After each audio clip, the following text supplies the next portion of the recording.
Salut à tous, c'est Hugo Mouton. On se retrouve aujourd'hui pour une nouvelle vidéo ASMR sur le Grand Prix d'Italie, qui est le 14e Grand Prix de la saison.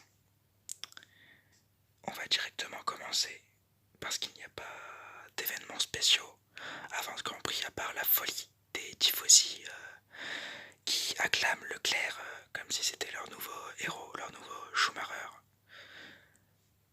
Et donc ça ne peut présager que du bon pour Ferrari pendant ce week-end. Nous allons commencer par les essais libres en FP1. Le week-end va commencer sur de la pluie qui va faire spin et aller dans le bac à gravier, un des chouchous du public italien, d'ailleurs le seul italien sur la grille, Antonio Giovinazzi, ce qui va provoquer un drapeau rouge. Sainz spin lui aussi après la reprise. Pérez finit contre le mur et casse sa monoplace. Ces conditions pluvieuses vont tester aux équipes leur gamme de pneus, qui va des pneus wet faits pour la pluie, aux pneus intermédiaires faits pour la pluie avec des conditions des fois un peu sèches, jusqu'aux pneus tendres qui sont faits juste pour des relais rapides, mais qui sous la pluie, comme ils sont plus tendres, ils acceptent mieux la pluie que des pneus durs qui sont censés durer plus longtemps. Donc c'est une perte de temps moindre pour les pneus tendres quand il y a une légère couche de pluie. Donc on hésite souvent entre les intermédiaires et les pneus tendres. Leclerc est le meilleur de la session avec des pneus médium, ce qui n'est pas un très bon indicateur quand même, parce qu'on a eu toute une session sous la pluie. Donc on ne peut pas vraiment se fier à ces temps, parce que des voitures comme celle d'Hamilton n'ont pas pu faire le relais rapide avec des pneus secs, enfin pour piste sèche, ce qui n'est donc pas un très bon indicateur.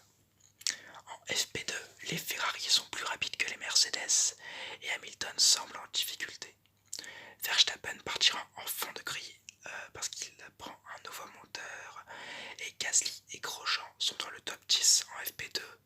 La FP2 c'est les relais de qualification, donc on fait des temps un peu de qualification, donc ça peut être des bons indicateurs pour la qualification qui arrive le lendemain. En FP3, Leclerc est très bon, mais Vettel et Verstappen sont légèrement plus rapides. Mais j'avais personnellement l'impression que Leclerc était à fond. Les tifosi ça l'a boosté, sa victoire en Belgique ça l'a boosté, il avait l'air vraiment à fond. Qu'il ne fasse pas une Alésie. Gasly partira lui aussi en fond de grille à cause d'un changement de moteur, et Grosjean et Magnussen ont du mal, les deux As, toujours à la ramasse.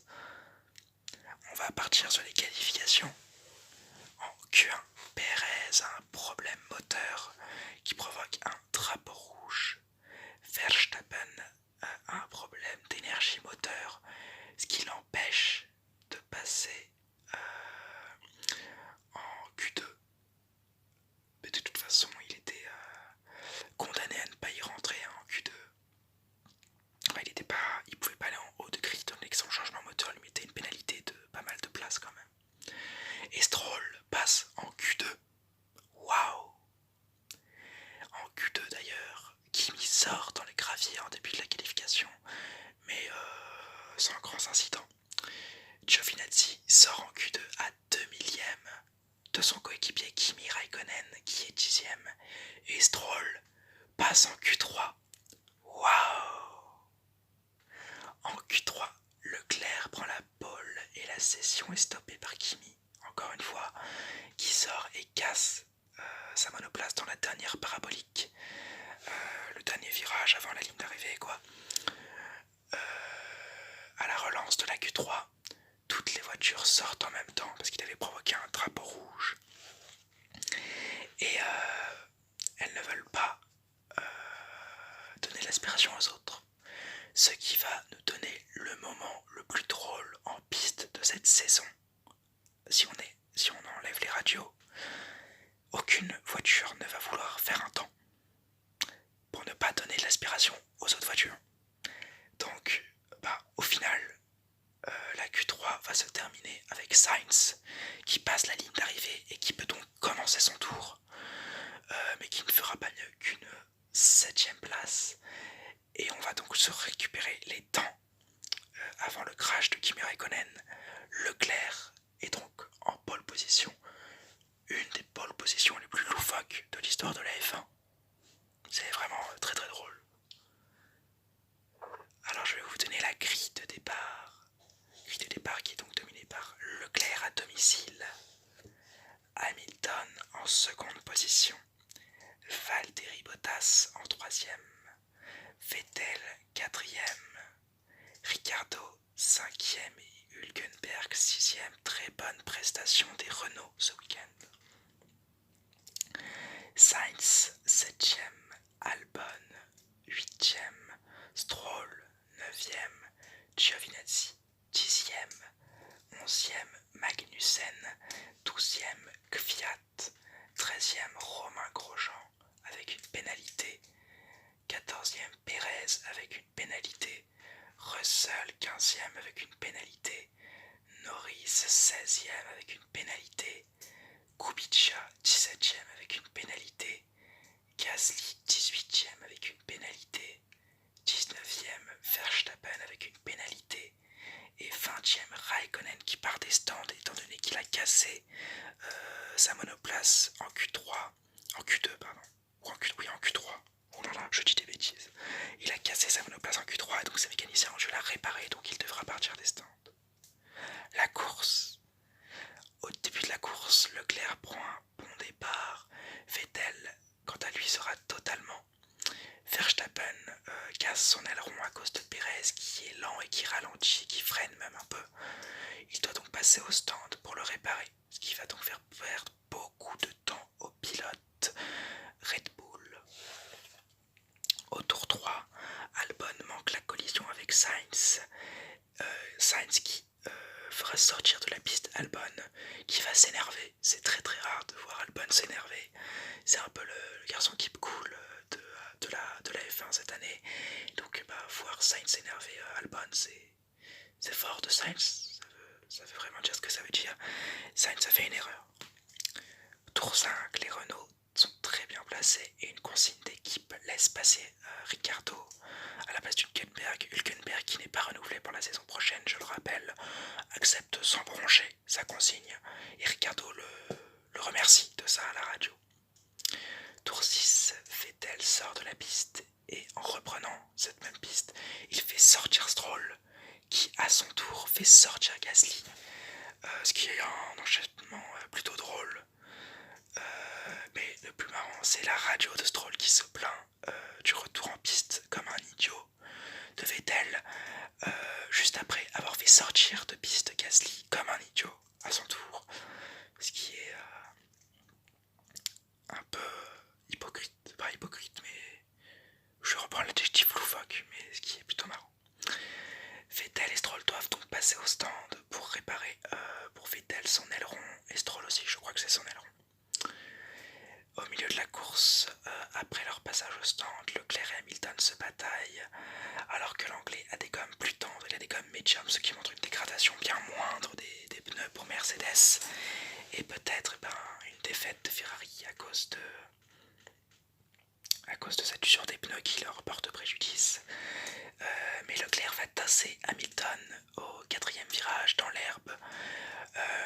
Hamilton va bien sûr s'en plaindre. La FIA va mettre un drapeau noir et blanc à Charles Leclerc qui signifie une conduite antisportive. Donc ça veut dire ne refais pas d'erreur comme ça, sinon on te met un drapeau noir et le drapeau noir c'est l'exclusion de la course.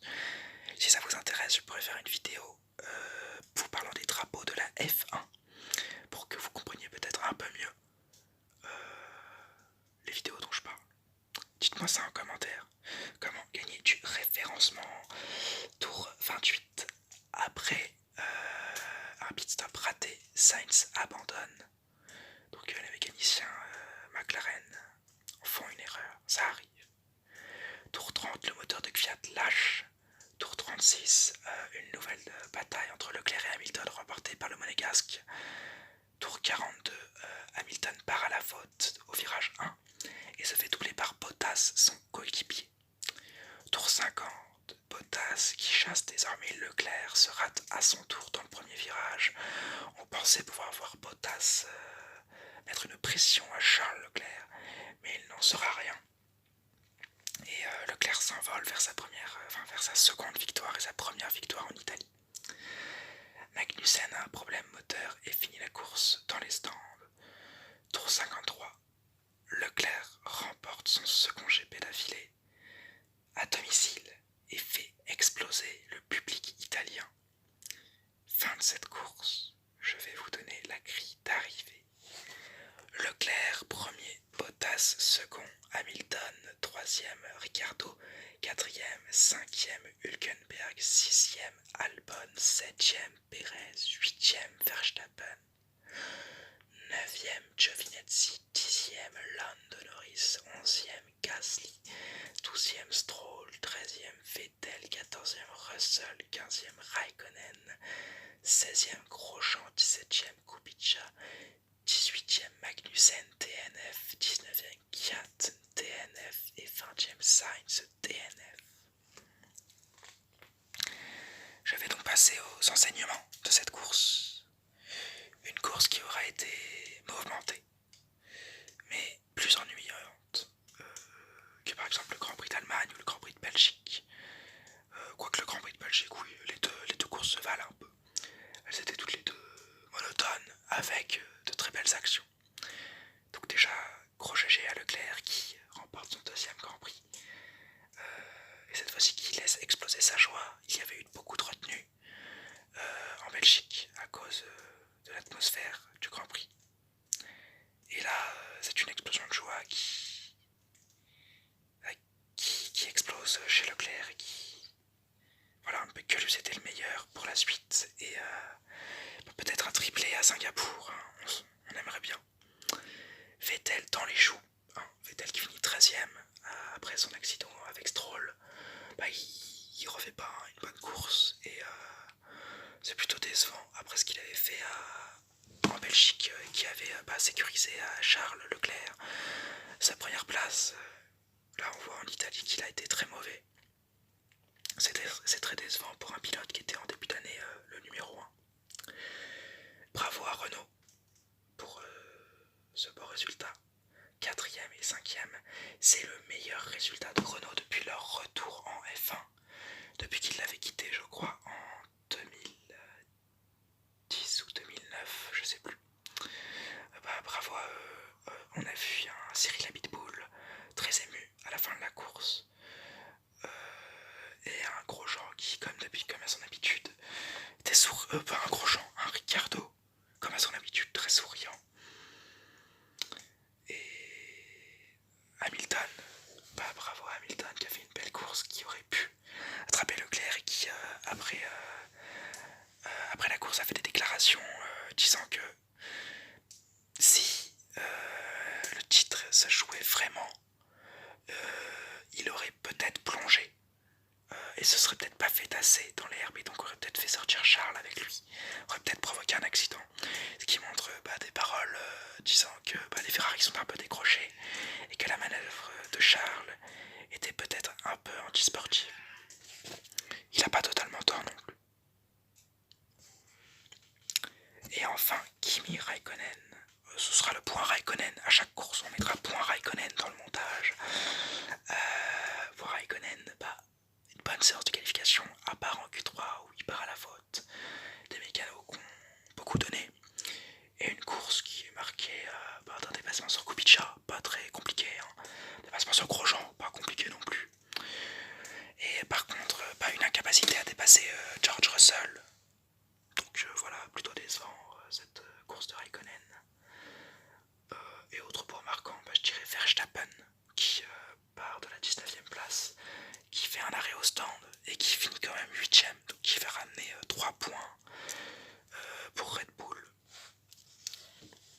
Ce qui est vraiment une bonne performance. Ça aurait été une bonne course. La vidéo aurait été, je crois, un peu plus courte que les autres. Mais je pense que c'est un format qui peut vous plaire aussi. Dites-moi ça en commentaire. Si la vidéo vous a plu, likez. Si vous voulez écouter ma voix qui ne détend pas du tout, abonnez-vous, mettez la cloche et Forza Ferrari.